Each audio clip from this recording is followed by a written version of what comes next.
Hey folks, welcome to the village of Monterosso in the rugged Cinque Terre Italian National Park on the scenic Italian Riviera in northwest Italy.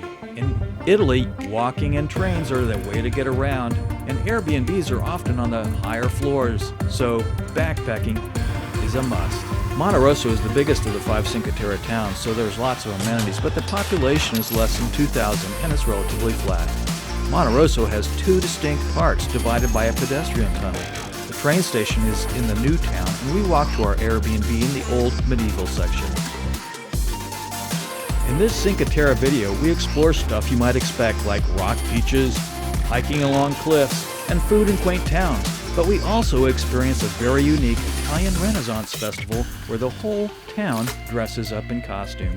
We also take a very cool biking trip through old railroad tunnels, and at the end give you some bonus tips.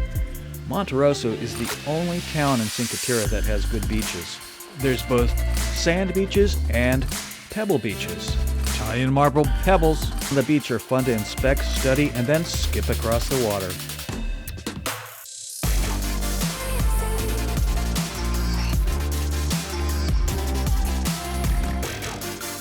After a good night's sleep, it's to the beach in Monterosso. We choose to pay the 25 euros for a beach chair, umbrella, and be on the sand beach. There's a jetty in Old Town Bay, making it perfect for swimming, and it's also a good goal to swim towards. There's a casual restaurant bar right on the beach, and also has a changing room and showers. The servers come around to the beach chairs to take drink and food orders. A nice slice of luxury. Monterosso is the oldest village in the Cinque Terre with a wonderful history. We get to experience that history, culture, and pride through a very unique village Renaissance fair. It's so cute. They have like a local thing and everyone is working on it. It's cool.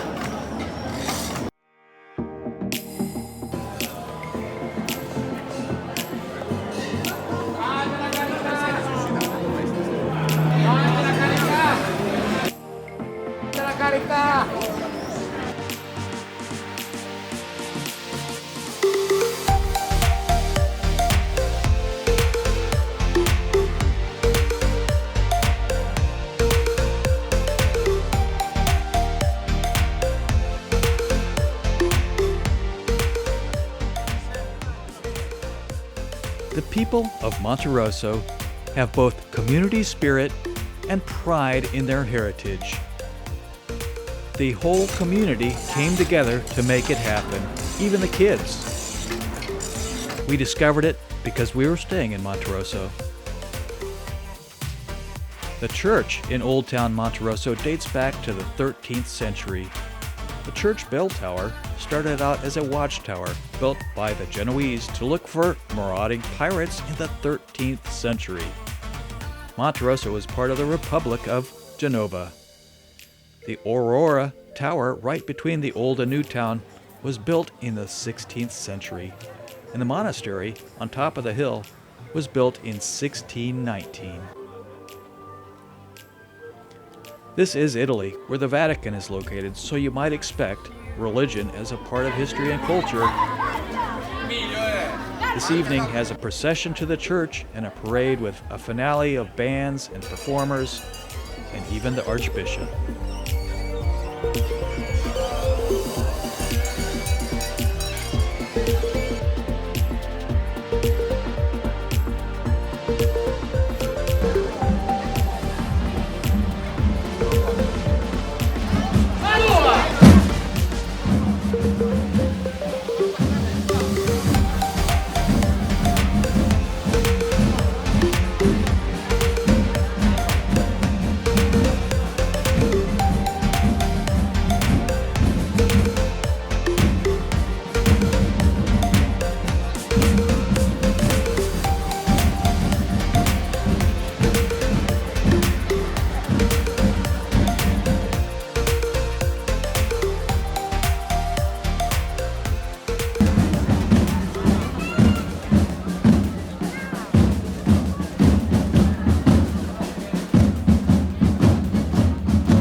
next morning, we start off on the hike from Monterosso to Vernasa along the coast.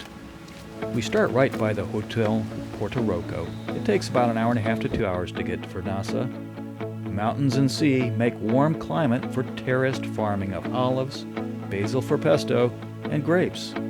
Dry stone terrace walls are all along the trail. There's one farmer who built a little train system to carry workers, materials, and crops up and down the steep hills. The coast trail is called the Blue Trail in the National Park and Preserve. The Blue Trail is marked by red and white stripes periodically along the trail. It's a fairly steep climb at first, but what goes up must come down. The trail is not easy, but it's not hard either. It's doable. I was fine in plain tennis shoes. It is hot during the summer, so water is essential.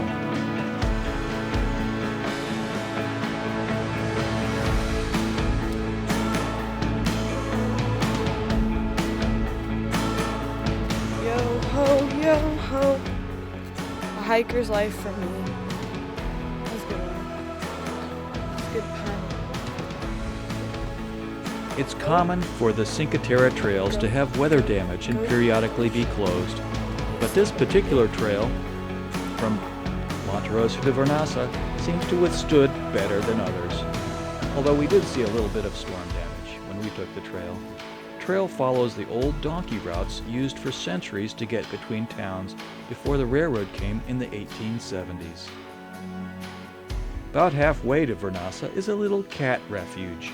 There are cute cat houses, and depending on how much of a cat person you are, you might want to bring some food for them, or if there's food in their food bin, feed them. It's unique for sure.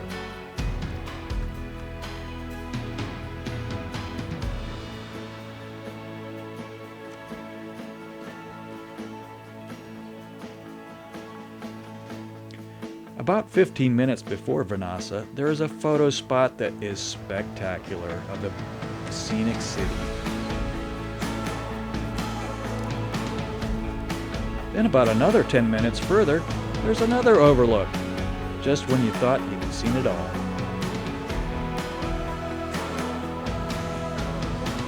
The final trail into Vernasa passes through little village passageways, but they're marked with the red and white banners so that you won't be lost.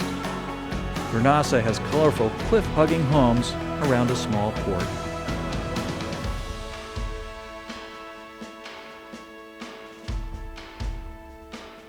In Vernasa, we reward ourselves with a meal and drinks at Burgess Wine Bar outside under the umbrellas right beside the bay. There is a public fountain on the other side of the plaza where you can fill your water bottles. Take the train to Riomaggiorre, the southernmost Cinque Terre village. The train station is separated from the hillside town by a pedestrian tunnel. Walking up the main hill, there's shops, places to eat, and also places to sit in the shade. We head back to the marina and find what this town is famous for. Cliff diving.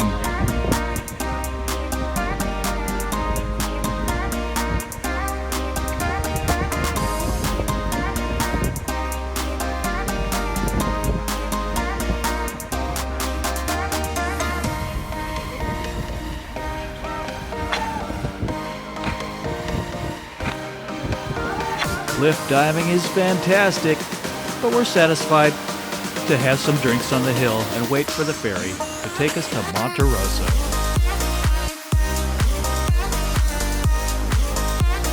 Taking the ferry is a great alternative to the train. Plus, gives you great views of the coastline. I highly recommend it. We got to see the town of Monterosso that we hadn't stopped in before.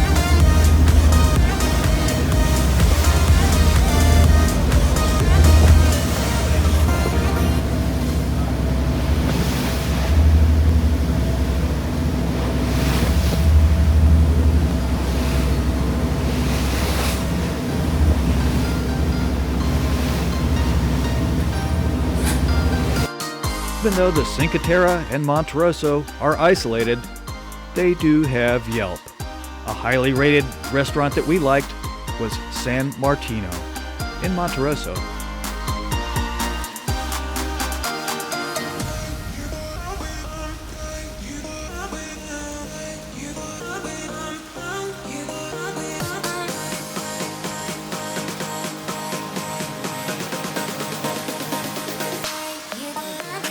The next day, we go to Levanto by train. It's not officially part of the Cinque Terre, but it is the first city north and has similar charm, although it has cars. Oh my god, it's a milk truck. Get it? Because it looks like a cow. Getting to the main tourist area on the beach is about a 10 to 15 minute walk from the train station. It is hot during the summer, but a cool thing to do is to bike through the old train tunnels from Levanto to Bonassola and on to Framura. Near the beach, there are plenty of places to rent bikes. There are stunning ocean views and the tunnels are well lit. And especially important during the summer, it's cool.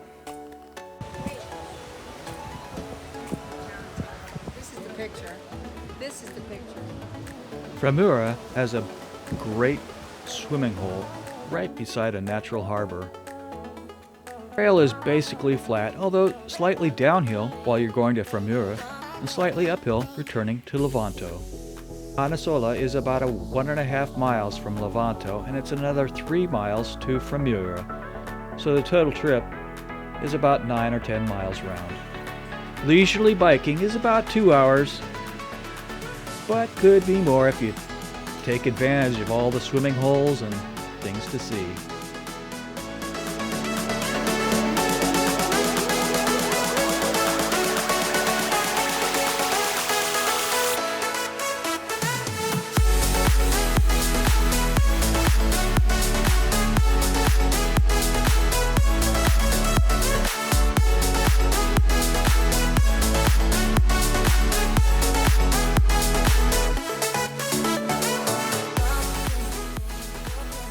Bonassola is a fairly big beach village and has places on the beach to eat and drink. We walked around for an hour and got something to eat and drink.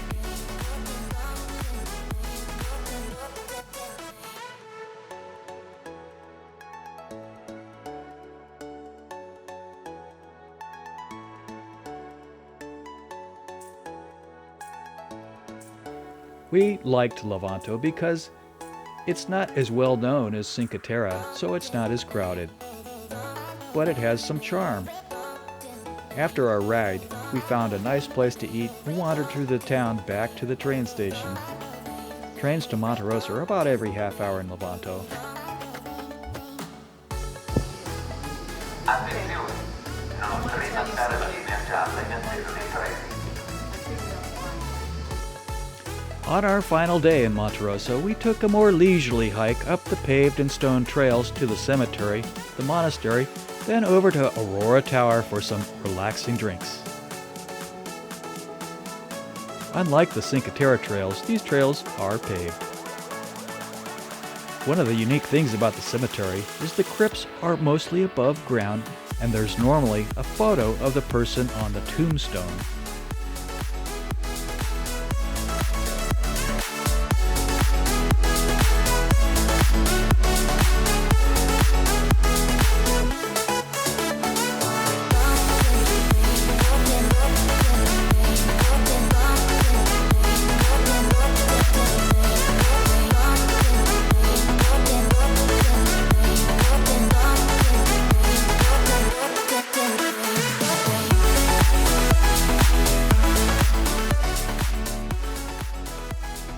It's a bit of a hike to get up to the Monterosso restaurant, but the views are nice.